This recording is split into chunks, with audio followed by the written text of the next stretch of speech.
Sir, I am thankful to the Honorable Minister and the UPA government for not bringing forward the bill in the form in which it was envisaged, formulated, and introduced in 2000, making a provision of bringing down the government's stake in the banks to 33%.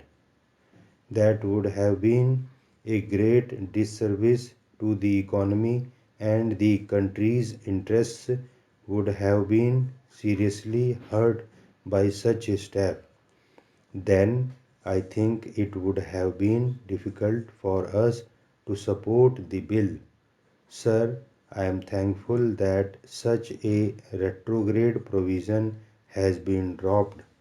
Secondly, sir, notwithstanding the basic framework of the public sector status, the bill aims at increasing the number of stakeholder directors in the banks so as to provide for a more equitable representation on the board of directors. While welcoming this move, let me express some of my apprehensions, which, though are not related to this bill entirely but have some bearing on the changing provision of the non government directors in the bank's boards. The present position allows for representation of non-government stakeholder director on the basis of the shareholding pattern, and in this process a director from the corporate sector may well find a place in the board of a bank. My question is, if in this process one such non government director who is at the same time a defaulting borrower or a non performing assets generator finds a place in the same bank's board just by virtue of his shareholding, will it not be a case of conflict of interests, and how do you propose to address it?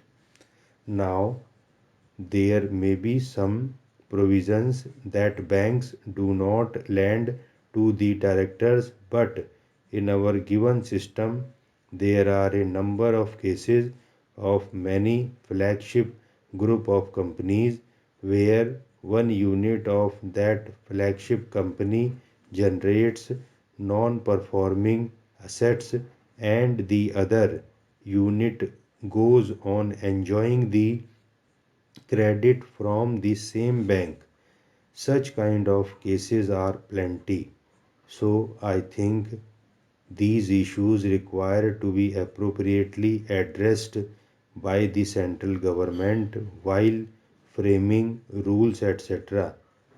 I may kindly be enlightened as to how these will be addressed.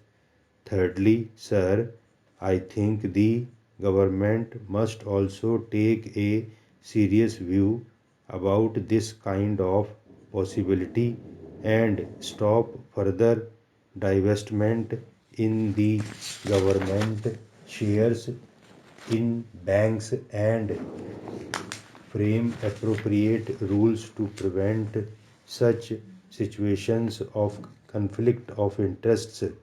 Sir, our banking system supports around 50% of our GDP, which is way behind not only the developed countries but also many of the developing countries.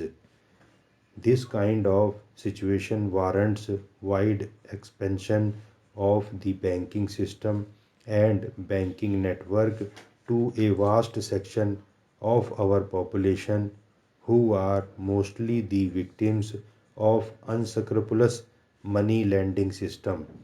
This requires that the banking system and the network must invade the remotest rural segment of this country to replace this unscrupulous money lending system.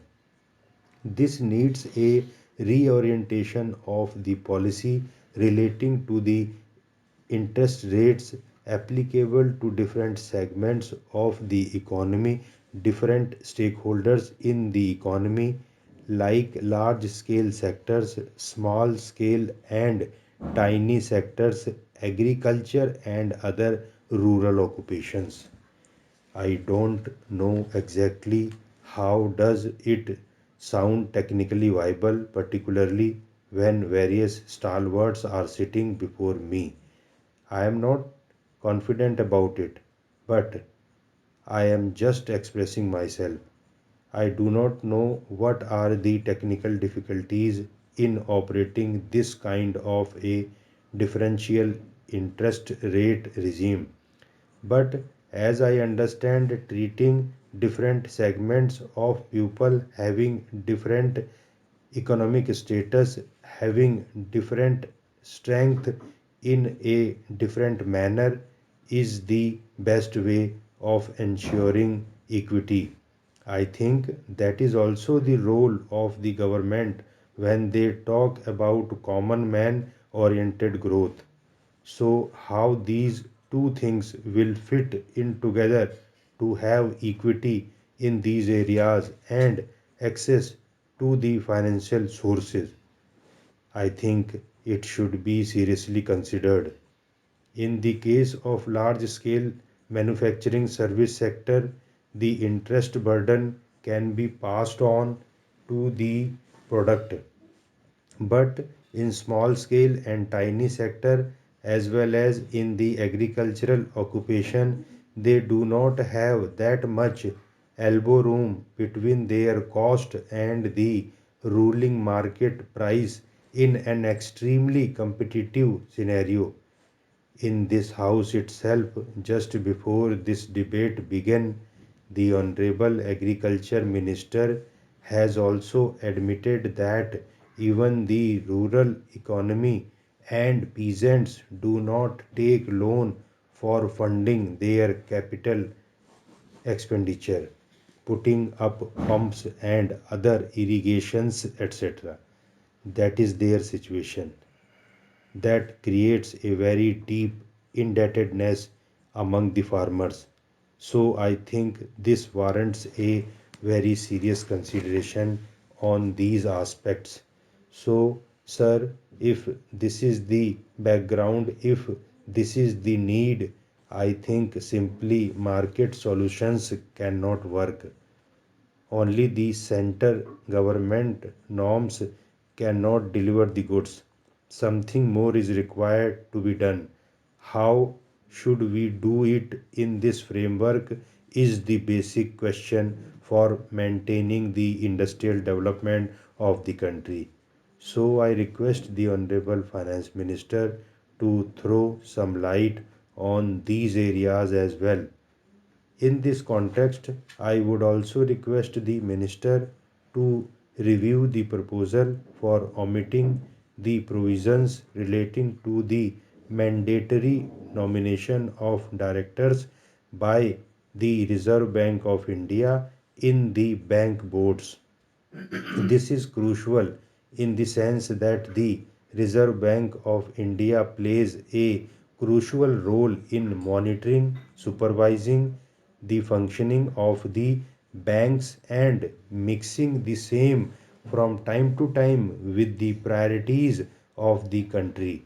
So, this has assumed more importance, particularly in the background of the observations made in the Reserve Bank bulletin itself regarding the banking sector missing their target with regard to priority sector lending, particularly pertaining to the small scale sector, tiny sector, and agricultural sector.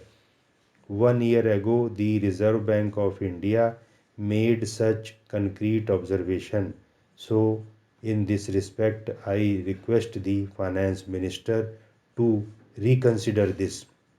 Sir, before I conclude my speech, I would like to draw the attention of the Honorable Minister to some other general issues. I think the bill should have been brought a long time ago, but it has been delayed because of the dissolution of the 13th Lok Sabha. Most of the amendments proposed in this amendment bill are largely administrative in nature. They are expected to improve the efficiency of the functioning of banks, mainly public sector banks.